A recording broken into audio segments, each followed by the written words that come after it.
Assalamu alaikum and welcome back to Amin's Mom Kitchen. Today my mom is going to share with you guys another yummy recipe. It's known as chana chaat and mostly made in every house.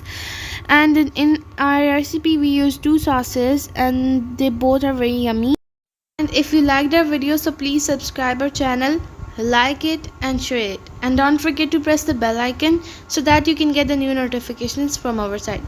So without any delay, let's begin our recipe and enjoy it.